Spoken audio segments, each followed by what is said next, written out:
ओम वैष्णवे नमः। श्री वैष्णवे नमः।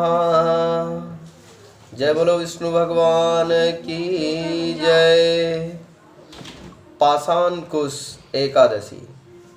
अश्विन मास के शुक्ल पक्ष में आने वाली पाषाण कुश एकादशी का महात्म्य ब्रह्मवैवर्त पुराण में श्री कृष्ण भगवान और महाराज युधिष्ठिर के संवादों में वर्णन हुआ है।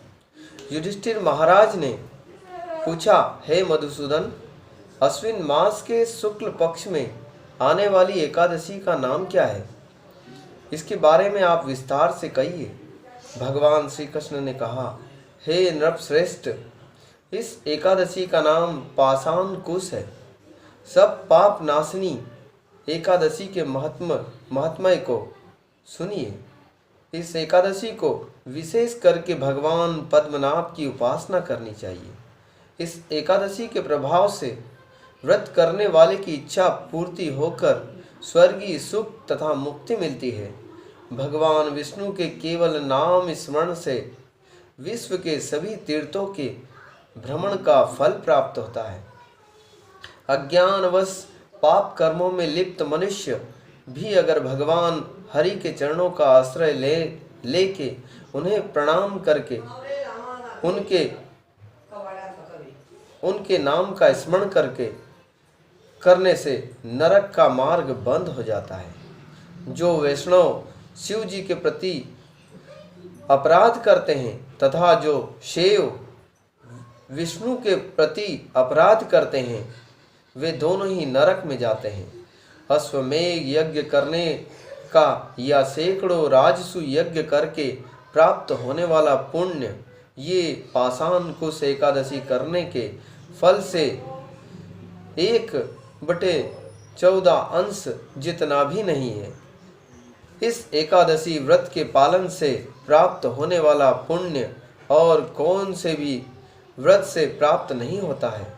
इसलिए यह एकादशी भगवान विष्णु को सब में प्रिय है। हे राजन, जब व्यक्ति एकादशी का व्रत नहीं करता तब से पाप पुरुष उसके शरीर में वास करता है।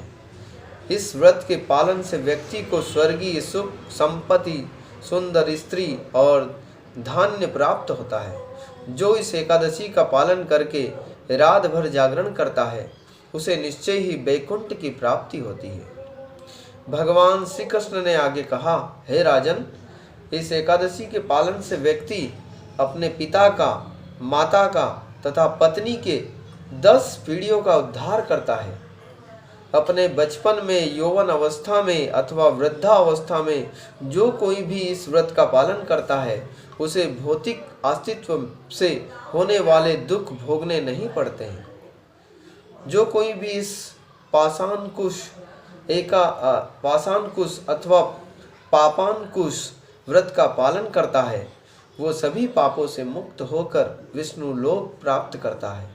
इस दिन सोना, तिल, छाता, जूते, पानी, जमीन और गाय दान करने से दाता को यम के द्वार नहीं जाना पड़ता। जिंदा होकर भी जो पुण्य कर्म नहीं करता, उसे मृत ही कहा जा सकता है। उसका श्वास लेना भी लोहार के धोकनी जैसा ही है। हे नृपश्रेष्ठ, जो मनुष्य दूसरों के लिए यज्ञ करता है, कुएं और सरोवर की खुदाई करता है, भूमि दान देता है अथवा दूसरे पुण्य कर्म करता है, उसे यमलोक जाना नहीं पड़ता। गत जन्मों के अथवा पूर्व जन्मों के पुण्य कर्मों के कारण ही लोग धनी, कुलवान, निरोगी तथा आयुष्मान होते हैं।